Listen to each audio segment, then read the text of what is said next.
नमस्कार दोस्तों, स्वागत है आपका आज के ट्यूटोरियल में। अपने आज के ट्यूटोरियल में हम बात करेंगे, ये जो सामने आप बनी हुई ड्राइंग देख रहे हैं, ये हमने पहले भी कई बार बनाई है, कई अलग-अलग सॉफ्टवेयर्स को यूज़ करके बनाई है। इन्वेंटर को, कैटिया को, इसके अलावा हमने जो सॉलिडवर्क्स पर बनाया है इस कंपोनेंट को, स्पर्गियर को, और ऑटोकैड 3D में भी बनाया है। और आज हम ये कंपोनेंट बनाएंगे क्रियो पैरामेट्रिक 5.0।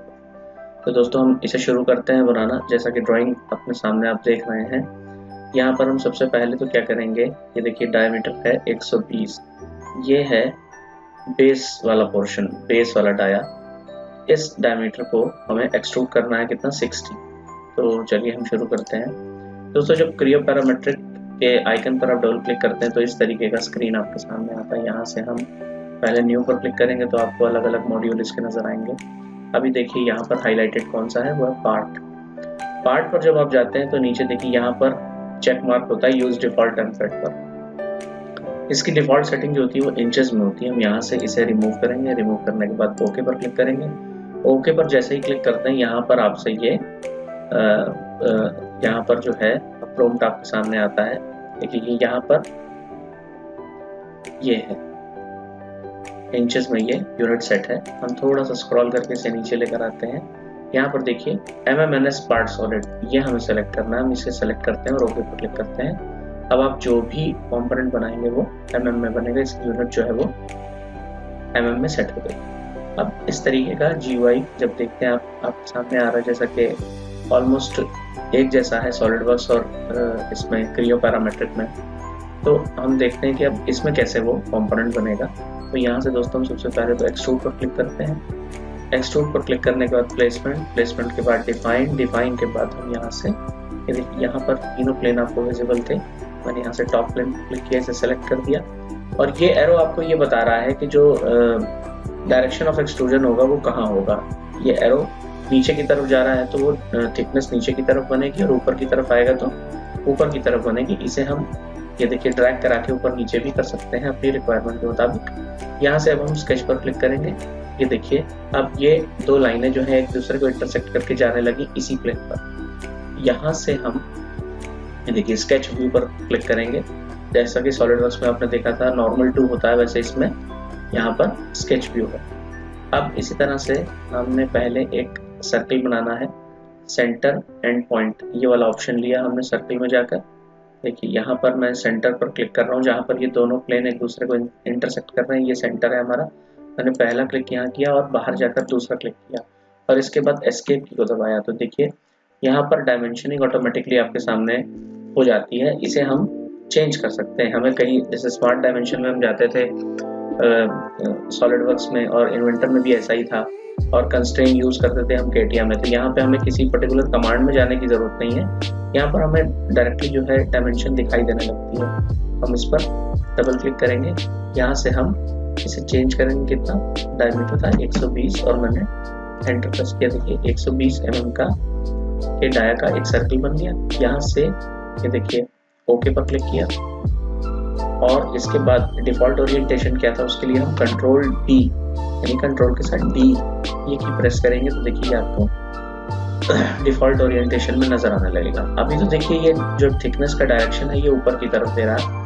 तो जैसे कि मिड प्लेन आपने देखा था सॉलिडवर्क्स में, सिमेट्री आपने देखा था इन्वेंटर में, वैसे इसमें भी ऑप्शन होता है ये सेकंड वाला, यानी कि extrude on both sides of sketch plane by half the specified depth value in each direction. कहने का मतलब ये हुआ कि इस वाले खाने के अंदर जितनी भी आपने वैल्यू दे रखी है वो इस जिस प्लेन पर ये ऑब्जेक्ट बना है उसके दोनों तरफ इक्वली डिवाइड हो जाए। तो अगर हम यहाँ से ये सेकंड वाला ऑप्शन लेते हैं मिड प्लेन का, तो देखिए ये इस तरीके से इसमें चेंजेस आते हैं। अब यहाँ से मैं इसको ड्रैग कराऊंगा। देखिए दोनों तरफ ये जो है अपने आप कम हो रही है इसकी थिकनेस, और बढ़ाना हो तो एक डायरेक्शन में आप लेकर जाएंगे तो दोनों डायरेक्शन में ये इक्वली चेंज होती रहेगी। यहाँ पर मैंने वैल्यू रख दी, इसकी टोटल वैल्यू थी 60, तो मैं यहाँ पर अगर 60 रख दूंगा तो ये 30 देखिए इस प्लेन के ऊपर नीचे डिवाइड हो जाएगा। यानी कि ये प्लेन है जिसपे आपको स्केच नजर आ रहा है और 30 की थिकनेस ऊपर और 30 की थिकनेस नीचे डिवाइड हो गई, टोटल है 60।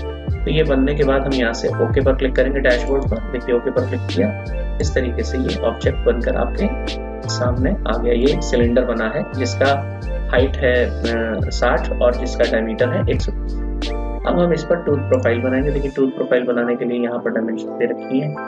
ये जो डिस्टेंस है ये है 20 और ये है 12 और इसके ऊपर ये वर्टिकल लाइन जो बनेगी, ये जो डायमीटर ऊपर वाला सबसे बड़ा डायमीटर चला आ रहा है वो यहाँ पर दे रखा है 150। तो दोस्तों इसे कैसे बनाते हैं हम देखेंगे। और यहाँ पर ये देखिए रेडियस जो ये आ रही है टूथ प्रोफाइल बनाते हुए, इसकी रेडियस है 35। तो हम बढ़ते हैं आगे। यहाँ से मैंने एक्सट्रूड पर क्लिक किया। अब चाहूँ तो मैं ये बीच वाला प्लेन जिस पर हमने पहले ऑब्जेक्ट बनाया था इसे भी सिलेक्ट कर सकते हैं, और अगर आप चाहें तो इस सरफेस पर भी क्लिक करके इसे जो है एज अ प्लेन सेलेक्ट कर सकते हैं। तो मैं इस सरफेस को ले रहा हूँ। मैंने इस सरफेस पर क्लिक किया। देखिए जैसे कि सॉलिडवर्क्स में यूसीएस जो था वो अपनी जो है जगह चेंज करके उस प्लेन पर आ जाता था जो आपने सेलेक्ट किया है। और इसमें क्या होता है कि देखिए ये सेंटर लाइनें दोनों जो इंटरसेक्ट करते हुए जा रही हैं दूसरे को, ये उसी प्लेन पर आ जाएंगी, जिससे कि आपको पता लगेगा कि कौन सा प्लेन एक्टिवेटेड है, किस पर हम काम कर रहे हैं। यहाँ से जब हम ये देखिए अब स्केच व्यू पर क्लिक करेंगे, ये बिल्कुल सीधा होकर आपके सामने आ गया।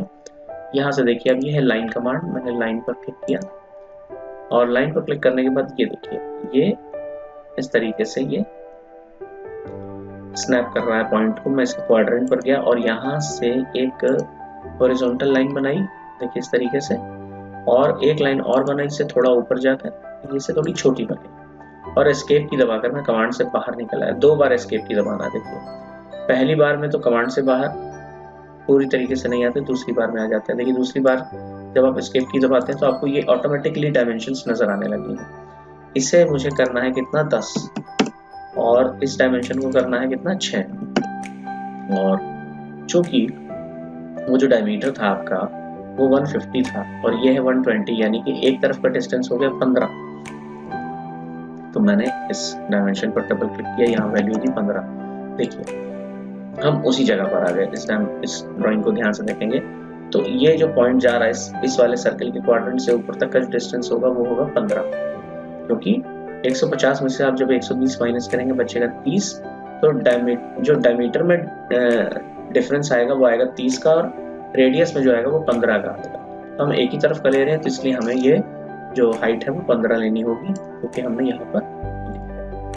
अब दोस्तों आर्क एक बनेगी। आर्क का जो रेडियस है वो है 35।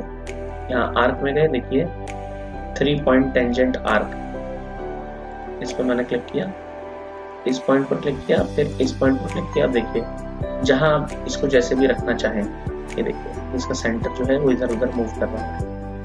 अब मैंने इसे कहीं पर भी क्लिक करके छोड़ दिया और उसके बाद एस्केप की दबाया, तो देखिए यहाँ पर ये इस तरीके से रेडियस नजर आ रही है। रेडियस की वैल्यू दी मैंने 35 और ये फिक्स हो गई।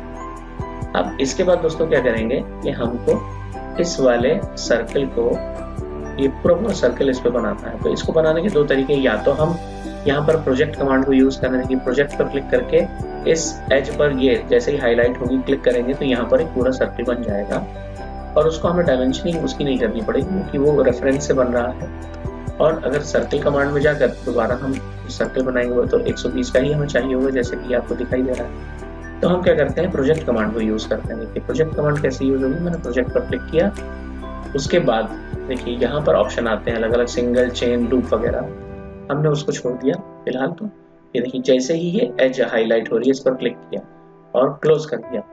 अब देखिए यहाँ पर ये लाल रंग के निशान आने लगे, यानी कि ये, इसको थोड़ा सा टेढ़ा करके देखेंगे तो ये देखिए हाफ सर्कल आपको दिखा रहा है कि ये इस पर बन गया है। इसे ध्यान से देखेंगे तो आपको हाफ सर्कल बना हुआ दिखाई देगा। फिर से हम स्केच व्यू पर क्लिक करते हैं अपनी पुरानी वाली पोजीशन को पाने के लिए। अब मैं ये चाह रहा हूँ कि ये जो आर्क है ये एक्सटेंड होकर इस वाले आर्क से जुड़ जाए। ये भी एक आर्क ही है क्योंकि सेमी सर्कल बना हुआ है यहाँ पे। तो यहाँ पे दोस्तों हम एक्सटेंड कमांड को यूज करते हैं। देखिए कैसे, ये कॉर्नर आपको दिखाई दे रहा होगा, यहाँ पे कॉर्नर पर क्लिक किया मैंने, उसके बाद इस आर्क पर क्लिक किया। आर्क पर क्लिक करने के बाद इस वाले रेडियस पर यहाँ पर इसे सेलेक्ट किया। देखिए ये एक्सटेंशन हो गया, यहाँ से ये आपको दिखाई दे रहा होगा। लेकिन ये जो बीच का हिस्सा है ये ट्रिम हो गया, ये बीच का हिस्सा ट्रिम हो गया। अब हम क्या करेंगे, यहाँ से डिलीट सेगमेंट पर क्लिक करते हैं। देखिए डिलीट सेगमेंट पर क्लिक करूँगा, ये ट्रिम कमांड है, डिलीट सेगमेंट, इस पर क्लिक किया और देखिए इस लाइन को जैसे रबर से हम इरेज करते हैं वैसे हमने इरेज कर लिया। और इसके बाद क्या किया, इस वाले सर्कल को भी यहाँ से उठाया और इरेज कर दिया। कुछ रह ना जाए इस बात का ध्यान रखना है हमें, क्योंकि अगर कोई भी ओपन एंटिटी रह जाती है तो एक्सट्रूड करने में दिक्कत आती है। अब देखिए ये प्रोफाइल आपकी पूरी तैयार हो गई। ये लाइन की, अब इस लाइन की हमें ज़रूरत नहीं है, तो अब हम क्या करेंगे, एक बार फिर से प्रोजेक्ट पर क्लिक करेंगे। प्रोजेक्ट पर क्लिक करने के बाद देखिए मैंने फिर से इस वाले एज पर क्लिक किया और यहाँ से क्लोज पर क्लिक कर दिया, तो देखिए ये सर्कल बन गया और ये कनेक्टेड भी दिखा रहा है यहाँ पर। अब हम क्या करेंगे कि फिर से डिलीट सेगमेंट पर क्लिक करेंगे और इस हिस्से को रिमूव कर देंगे और यहाँ से एक सेंटर लाइन बनाएंगे। इसके बाद मैं एस्केप की दबा के पहले तो कमांड से बाहर निकल आता हूँ उसमें। इसके बाद सेंटर लाइन, सेंटर लाइन को मैंने क्लिक किया। अब सेंटर लाइन जो होती है इसमें इन्फिनिटिव लेंथ की होती है। ये देखिए मैंने एक क्लिक किया, ये ऐसे वर्टिकल किसी एंगल पर हॉरिजॉन्टल कैसे भी आप बना सकते हैं। वर्टिकल चाहिए तो हमने वर्टिकल सेंटर लाइन बनाई। सेंटर लाइन हमने बनाई है रेफरेंस के लिए, क्योंकि हमें ये वाला जो पोर्शन है इसे दूसरी तरफ मिरर करना है। तो मिरर देखिए यहाँ पर आपको भी इनएक्टिव दिखाई दे रहा है। जैसे ही हम उन ऑब्जेक्ट्स पर क्लिक करेंगे जिन्हें हमें मिरर करना है तो ये अपने आप एक्टिव हो जाएगा। देखिएगा मैंने कंट्रोल की को प्रेस किया, क्योंकि एक से ज्यादा ऑब्जेक्ट्स को हमने मिरर करना है तो मैंने पहले इस लाइन पर क्लिक किया। कंट्रोल की मैंने होल्ड की हुई है, प्रेस किया, देखिए जैसे ही इस पर क्लिक किया मिरर एक्टिव हो गया और दूसरे पर भी मैंने क्लिक कर दिया। याद रहे कंट्रोल की प्रेस करनी है मल्टीपल सिलेक्शन के लिए। अब ये जैसे ही ये दोनों एंटिटीज सेलेक्ट हो जाती हैं, मैंने कंट्रोल पर से अपना जो है उंगली हटा ली।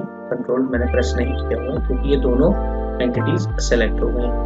अब मुझे यहाँ से मिरर कमांड पे क्लिक करना है। मैंने मिरर कमांड पे क्लिक किया और रेफरेंस के तौर पर ये जो सेंटर लाइन थी इस पर क्लिक किया। अब देखिए दूसरी तरफ ये मिरर हो गया। ये दोनों ऑब्जेक्ट जो हमने सेलेक्ट किए थे दूसरी तरफ मिरर हो गए। ये आपको मिरर का सिंबल नजर आ रहा है। यहाँ से अब हम क्या करेंगे, एस्केप की दबाई हमने और बाहर है आ गए कमांड से। अब हमें चाहिए क्या कि केवल ये प्रोफाइल, इतना प्रोफाइल चाहिए। देखिए यहाँ पर ये जो बचा हुआ है इसे हमें ट्रिम करना होगा, तो हम फिर से डिलीट सेगमेंट पर क्लिक करेंगे और इस पोर्शन को देखिए इस तरीके से रिमूव करते चलेंगे, कहीं कुछ रह ना जाए। इस चीज का ध्यान रखना बहुत जरूरी है। देखिए अब हमें जो प्रोफाइल चाहिए थी, टूथ की जो प्रोफाइल चाहिए थी वो मिल गई। अब हम यहाँ से ओके पर क्लिक करेंगे। ये देखिए इस तरीके से ये फिल होकर आपको नजर आएगा। अब इसको मैंने देखिए इसमें किसी भी ऑब्जेक्ट को क्रियो पैरामेट्रिक में अगर आप किसी ऑब्जेक्ट को घुमा के देखना चाहते हैं तो सिंपली आप स्क्रॉल की को पुश करिए और देखिए इस तरीके से ऑर्बिट, माउस को हिलाएंगे डुलाएंगे तो आप ऑब्जेक्ट को हर तरफ से घुमा कर देख सकते हैं। अब मुझे इसे पीछे लेकर जाना है इस तरह से, और चूंकि ये जो थिकनेस थी हमने 60 दी थी तो यहाँ पर भी हमें थिकनेस 60 ही देनी है। 60 टाइप करके एंटर प्रेस किया। देखिए इस तरीके से ये टूथ जो था ये बनकर ऐसे जुड़ गया। अब यहाँ से हम ओके पर क्लिक करेंगे। देखिए दोस्तों इस तरीके से एक दांत ईयर का बन गया। वैसे ही हमें 14 दांत बनाने हैं तो हमें कौन सी कमांड यूज करनी पड़ेगी, सर्कुलर पैटर्न। अभी तक आपने सॉलिडवर्क्स में और इन्वेंटर में जो देखा वो था सर्कुलर पैटर्न, केटिया में भी सर्कुलर पैटर्न है, लेकिन क्रियो पैरामेट्रिक में सर्कुलर पैटर्न नहीं है, इसको हम कहते हैं एक्सिस पैटर्न। कैसे होगा ये देखिए, यहाँ से पैटर्न ये आपको दिखाई दे रहा है और दोनों ही इनएक्टिव नजर आ रहे हैं। तो पहला काम क्या करेंगे, हम यहाँ ये जो आपका प्रोडक्ट ट्री दिखाई दे रहा है इसमें एक्सट्रूड 1 तो ये नीचे वाला ऑब्जेक्ट है जो हमने पहले एक सिलेंडर बनाया था, और एक्सट्रूड 2 टूथ प्रोफाइल को जो हमने एक्सट्रूड किया वो है। जैसे ही आप यहाँ से देखिए एक्सट्रूड 2 पर क्लिक करते हैं और ये इस तरफ हाईलाइट होने लगता है तो ये देखिए यहाँ पर भी ये चमक रहा है। और जब मैं यहाँ से क्लिक करता हूँ तो देखिए ये एक्सट्रूड जो है एक्सट्रूड 2 यहाँ पर भी हाईलाइट होने लगता है। तो सिलेक्शन हम चाहे यहाँ से करें फिजिकली इस पर टच करके, या फिर हम एक्सट्रूड 2 पर क्लिक करते हैं बातें। तो जैसे ही आप देखिएगा जैसे ही मैंने एक्सट्रूड 2 पर क्लिक किया और ये हाईलाइट होने लगा, ये पैटर्न भी जो है ये हाईलाइट होकर आपको दिख रहा है। एक बार फिर से मैं एस्केप की दबाकर कमांड से देखिए बाहर निकल रहा हूँ और कहीं पर भी क्लिक कर रहा हूँ। देखिए ये सिलेक्शन छूट गया यहाँ से। अब ये पैटर्न जो है वो थोड़ा सा डिम आपको नजर आ रहा है। जैसे ही आप इसको नोट कीजिएगा, मैं एक्सट्रूड 2 पर क्लिक करूंगा, पैटर्न भी जो है वो पैटर्न और मिरर दोनों एक साथ काम करेंगे, चमकने लगते हैं और एक्टिवेट हो जाते हैं। जैसे ही मैंने उसको सेलेक्ट किया पैटर्न एक्टिवेट हो गया। फिर दोबारा पैटर्न पर क्लिक किया, यहां से मैंने ज्योमेट्री पैटर्न को लिया। इसके बाद देखिए ये अलग अलग ऑप्शंस हैं जिसको हम यूज करेंगे इसमें। मैंने एक्सेस पैटर्न लिया, एक्सेस इसका कहाँ दिखाई देगा, हम कोई भी सिलिंड्रिकल ऑब्जेक्ट बनाते हैं तो उसका एक एक्सेस नजर आता है। देखिए सेंटर जो है वो एक्सेस है, ये एक्सेस पे हमने क्लिक किया। अब देखिए ये चेंज आया। यहाँ से जैसे आपने एरे पढ़ा होगा, सर्कुलर पैटर्न पढ़ा होगा, सेम वही कंसेप्ट है इसमें भी। अब देखिए हमें डिवाइड करना है 360 में, तो मैंने यहाँ पर क्लिक किया तो देखिए अब जो भी डिवाइडेशन होगा वो 360 डिग्री का ही होगा। अब यहाँ पर ये जो 4 आपको दिखाई दे रहा है टेबल में, यहाँ पे ये है number of instances, number of teeth. यहाँ पर हमको वैल्यू देनी है 14 और हमने टाइप किया एंटर। देखिए इतने सारे ऑब्जेक्ट्स आपको अभी प्रीव्यू में नजर आ रहे हैं। इसके बाद हम यहाँ पर ओके पर क्लिक करेंगे तो देखिए इस तरीके से ये क्यूब प्रोफाइल जनरेट होकर आपके सामने, तो इस तरीके से ये स्पर गियर के सारे जो टीथ हैं वो बनेंगे। अब इसके आगे का काम जो हमें करना है वो क्या है, हम एक बार फिर से ड्राइंग की तरफ देखते हैं दोस्तों। ड्राइंग में हम जाएंगे तो हमें ये एक स्लॉट बनाना, देखिए जिसका ये आउटर डाया ये दे रखा है, इसका डाया है 100 और ये इनर डाया जो है स्लॉट का वो है कितना 60, जो कि यहाँ पे रखा है। तो हम दोस्तों इसे बनाना शुरू करते हैं। अब देखिए ये बनेगा कैसे, एक्सट्रूड में ही, यहाँ पर एक्सट्रूड कट नाम की कोई चीज नहीं है, यहाँ पर सीधे हम एक्सट्रूड में जाएंगे, प्लेसमेंट, डिफाइन और इस सरफेस को एज अ प्लेन सेलेक्ट करेंगे, इस पर क्लिक करके। देखिए इसके बाद हम स्केच पर क्लिक करेंगे और इसके बाद स्केच व्यू पर क्लिक करेंगे, तो ऐसे ये सीधा होकर आपके सामने आ जाएगा। इसके बाद हम इस पर 2 सर्कल बनाएंगे। ये सेंटर एंड पॉइंट वाला ऑप्शन लिया, बिल्कुल इसके सेंटर पर ले जाकर क्लिक किया और सेंटर मार्क कर दिया और बाहर की तरफ आकर क्लिक करेंगे तो सर्कल बनेगा। और फिर दूसरा सर्कल भी हमने सेम इसी प्रोसेस को फॉलो करते हुए बना दिया। एस्केप की जैसे ही दबाया, देखिए दोनों की डायमेंशंस आपको दिखाई देने लगेंगे यहाँ पर। तो देखिए एक की डायमेंशन है 75 और दूसरे की 99, तो हम 75 वाले को कर देंगे 60, 62 हो गया, ये 60 करेंगे हम, और बड़े वाले डायमीटर को हम कर देंगे 100। ये इस तरीके से 2 सर्कल बनकर आपके सामने आ जाएंगे। देखिए मैंने इसको थोड़ा सा टिल्ट करके आपको दिखा रहा हूँ। यहाँ से मैं ओके पर क्लिक करता हूँ तो देखिए ये ऊपर की तरफ ये ऑब्जेक्ट बनता चला आता है। लेकिन अगर मैं इसे नीचे की तरफ ड्रैग करा के ले आऊंगा तो देखिए अब ये मटेरियल को रिमूव करने लगेगा। ये है मटेरियल रिमूवल का ऑप्शन। जैसे मैं जब इसे, आप इस पर ध्यान दीजिएगा, जब मैं यहाँ से ड्रैग करा के इसे ऊपर लेकर जाऊंगा तो ये देखिए ये ऑफ है, इसका काम नहीं है अभी क्योंकि यहाँ पर हवा है, यहाँ मटेरियल नहीं है। लेकिन जैसे ही मैंने ये डायरेक्शन को फ्लिप किया, अब देखिए ये हाईलाइट हो जाएगा। और यहाँ से मुझे नीचे कितना ले जाना है 10, मैंने 10 टाइप किया और एंटर प्रेस किया। देखिए इतनी ही गहराई है स्लॉट की, यानी कि 10 mm, और मैंने यहाँ से ओके पर क्लिक किया। अब एग्जैक्टली इसी फीचर को मुझे नीचे मिरर करना है, ऐसा ही स्लॉट नीचे भी चाहिए। तो अब क्या करेंगे हम कि इसी फीचर को नीचे मिरर कर लेंगे। मिरर करने के लिए मैंने आपको बताया था, देखिए मिरर अभी 3D मिरर इनएक्टिव है। यहाँ से जैसे ये एक्सट्रूड 3 फीचर है, ये आप देख रहे थे जो मैंने ये स्लॉट बनाया है, अभी ये जो जगह बनी है ये एक्सट्रूड 3 फीचर है। जैसे ही एक्सट्रूड 3 पर मैंने क्लिक किया, देखिए ये पूरा पोर्शन हरे रंग की ये एज से, लाइनिंग से जो देखिए हाईलाइट हो गया और यहाँ से मिरर भी एक्टिव हो गया। अब मैंने मिरर पर क्लिक किया, सीधे यहाँ पर ऑप्शन आता है मिरर प्लेन का, सेलेक्ट मिरर प्लेन। तो मैंने क्या किया, देखिए मैंने इस प्लेन को सेलेक्ट किया और देखिए नीचे आपको यहाँ प्रीव्यू नजर आ रहा है। करना कुछ नहीं है, यहाँ से ओके पर क्लिक कर देना। देखिए ये फीचर जो है वो नीचे की तरफ भी मिरर हो जाएगा। देखिए इस तरीके से ये मिरर हो। और आगे अब क्या करना है, इसमें एक की होल बनेगा। तो की होल बनाने के लिए जैसा कि आप यहाँ पर देख रहे हैं, ये डायमीटर दे रखा है, इसका डायमीटर है 40 और इसके सेंटर से ऊपर की तरफ हमें जाना है, ये 24 ऊपर की तरफ जाना है।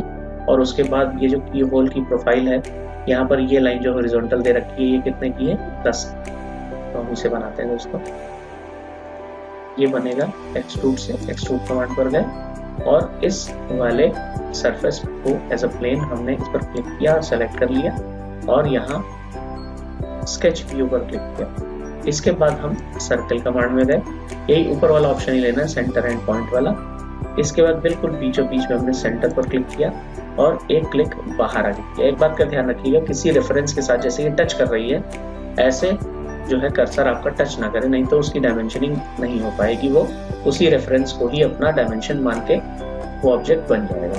तो मैंने देखिए यहाँ क्लिक किया, यहाँ क्लिक करने के बाद एस्केप की दबाया। एस्केप की दबाने के बाद देखिए ये मुझे डायमेंशन नजर आ रही है। इस डायमेंशन को मैंने चेंज किया, इस पर डबल क्लिक करके।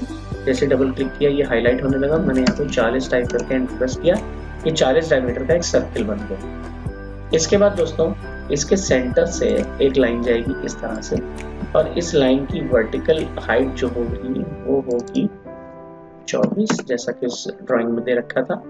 अब हम इस लाइन को दोनों तरफ ऑफसेट करेंगे। देखिए इसमें ऑफसेट कमांड आपको ये दिखाई दे रही होगी। ऑफसेट पर क्लिक किया और इस लाइन पर क्लिक किया।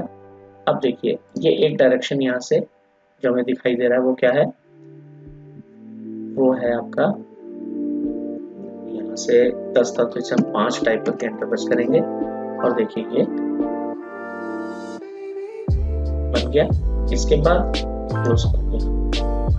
अब हम क्या करते हैं, इसी लाइन को दूसरी तरफ मिरर कर लेते हैं। तो मिरर के लिए हमने देखिए इस ऑब्जेक्ट पर क्लिक किया, मिरर हाईलाइट हो गया, मिरर पर क्लिक किया और उसके बाद इस वाली लाइन पर क्लिक किया,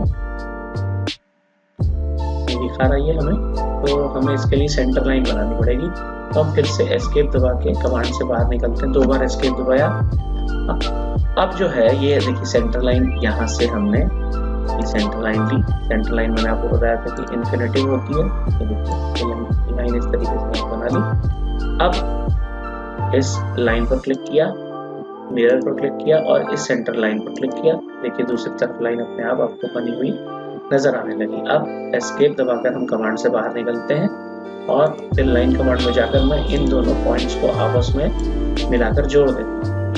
और इसके बाद डिलीट सेगमेंट को यूज करते हुए हम ये देखिए इस तरीके से इन सभी पोर्शंस को डिलीट करके ये प्रोफाइल बना लेते हैं, जैसा कि आपको इसमें नजर आ रहा है। देखिए ये होल बन गया। इसके बाद हम क्या करेंगे, यहाँ से इसे एक्सट्रूड करेंगे। पहले तो ओके पर क्लिक किया, देखिए ये बाहर की तरफ एक्सट्रूजन होने लगा। अब हम यहाँ से ये देखिए फ्लिप का ऑप्शन, ये change depth direction of extrude to the other side of sketch, जैसे मैं इस पर क्लिक करता हूँ देखिए पीछे जाने लगता है।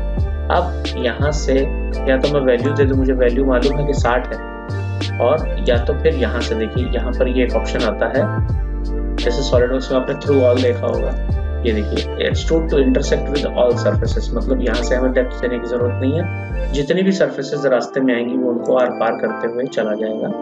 और यहाँ से हम ओके पर क्लिक करते हैं, देखिए ये इस तरीके से इसमें की होल प्रोफाइल बनकर ये एक्सट्रूड हो जाता है। अब दोस्तों इसके अंदर हमें कुछ होल भी बनाने हैं, वो क्या है, हम ड्राइंग को एक बार फिर से चेक करते हैं। देखिए ये होल, अच्छा एक होल का जो डायमीटर है वो है 12 mm और ये एक पीसीडी पर बने हुए हैं। इस पीसीडी का डायमीटर है यहाँ पर दे रखा है 80। तो सेंटर से अगर हम इस होल तक की, इसके सेंटर तक की एक वर्टिकल लाइन खींचे तो ये होगी 40, क्योंकि डायमीटर है 80 का और रेडियस जो होता है वो डायमीटर का हाफ होता है। तो ये जो हाइट होगी इसकी, इसके सेंटर से इस सर्कल के सेंटर तक की वो होगी 40। तो हम इसे बनाते हैं और इसे हम सर्कुलर पैटर्न की मदद से बनाएंगे। पहले तो इसे एक्सट्रूड करके होल बना लें। एक्सट्रूड पर क्लिक किया और फिर इस सरफेस पर क्लिक किया जिस पे हमने ये बनाना है। फिर स्केच व्यू पर क्लिक किया। इसके बाद देखिए यहाँ से सर्कल ऑप्शन लेकर यहाँ पर कहीं पर भी क्लिक करके इसे एक सर्कल बनाया और कमांड से बाहर निकल आए। देखिए डायमेंशंस अपने आप आपको शो होने लगेंगे। ये 40 कर दिया इसे मैंने और इसके डायमीटर को कर दिया कितना, 12। ओके किया। अब देखिए इसको मैं हल्का सा टेढ़ा करता हूँ, जब ये ऐसे नजर आ रहा है। अब यहाँ से ड्रैग करा के आर पार ले गए और ओके कर दिया। देखिए ये ऐसे होल बनकर तैयार। अब इसे हम सर्कुलर पैटर्न करेंगे, यानी कि एक्सिस पैटर्न, जो कि क्रियो में कहलाता है। अब ये जो होल हमने बनाया है ये कौन सा फीचर है, ये एक्सट्रूड 5। एक्सट्रूड 5 पर क्लिक किया, देखिए ये हाईलाइट होने लगा, पैटर्न भी हाईलाइट होने लगा। अब इसके बाद ज्योमेट्री पैटर्न पर क्लिक किया और इसके बाद यहाँ से टाइप ऑफ पैटर्न यानी कि एक्सिस पैटर्न लिया और ये देखिए इस तरह से नजदीक जाके ये एक्सिस जैसे ही हाईलाइट हुआ इसको क्लिक किया, अब देखिए प्रीव्यू आपको शो कर रहा है। यहाँ से फिल एंगल मतलब टोटल एंगल जो है उसको हम एक्टिवेट करेंगे जो कि 360 है, और यहाँ पे नंबर ऑफ इंस्टेंसेस हम दे देंगे कितने, 8 होल बनाने हैं। जैसे ही 8 टाइप करके एंटर प्रेस किया, देखिए इस तरीके से ये प्रीव्यू नजर आने लगा। अब हम यहाँ से ओके पर क्लिक करते हैं, इस तरीके से ये बनता है। अभी इसमें थोड़ा सा काम और भी है, हम वो भी करके देखते हैं। यहाँ से देखिए ये रेडियस जो है इसकी वैल्यू है कितनी, 3। तो ये रेडियस कहाँ बनेगी ये हम देख लेते हैं। देखिए ये फिलेट करना है हमें इस एज को और इस वाली एज को, और रेडियस की वैल्यू है 3। तो हम यहाँ से देखिए ये राउंड कमांड होती है, बाकी में आपने फिलेट देखा होगा, तो इसमें राउंड कमांड है। राउंड पर क्लिक किया, राउंड पर क्लिक करने के बाद हम इस एज पर क्लिक करते हैं। देखिए जैसे ये एज हाईलाइट होती है लाल रंग से, इसको क्लिक किया, ये देखिए, और इसके बाद ये दूसरी वाली एज यहाँ पर भी क्लिक किया। दोनों जगह सेम जो है रेडियस की वैल्यू हमें देनी है, तो हम यहाँ से इसको चेंज करके 3 टाइप करके एंटर प्रेस करेंगे। ये देखिए इस तरह से ये रेडियस बन जाती है। दूसरी तरफ भी ऐसे ही करना है। फिर से गए राउंड पर, इस पर देखिए वैल्यू डिफॉल्ट में 3 पड़ी हुई है। ये एज पर क्लिक किया और इसके बाद ये इस एज पर क्लिक किया, देखिए इस तरह से ये जो आपको जगह रेडियस देनी है वो बन गया। अच्छा, एक रेडियस की वैल्यू हमें और जगह भी देनी है। देखिए ये है R2, इसको भी कैसे देना है मैं आपको बताता हूँ। ये देखिए राउंड पर क्लिक किया और इसके बाद यहाँ पे वैल्यू दे दी पहले 2, और इसके बाद एक एक करके इन एजेस को सेलेक्ट करते हुए चलेंगे।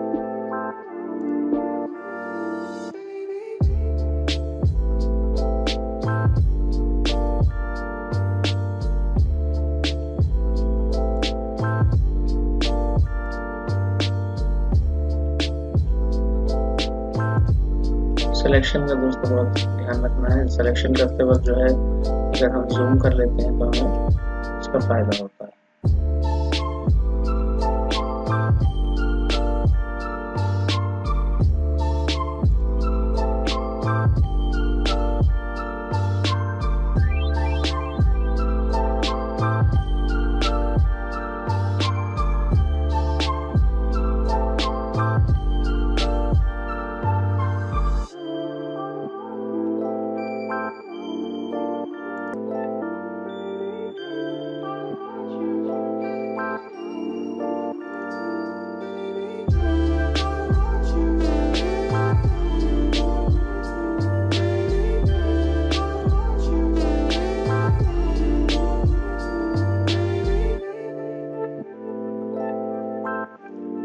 यहाँ से हम ओके पर क्लिक कर देते हैं। देखिए इस तरीके से फिलेट बना हुआ नजर आएगा। बाकी बची हुई एजेस पर भी हमें सेम यही प्रोसेस को दोहराते हुए फिलेट करना है। तो कुछ इसकी एजेस जो अभी रह रही हैं उन पर भी जो है हम फिलेट करते हैं।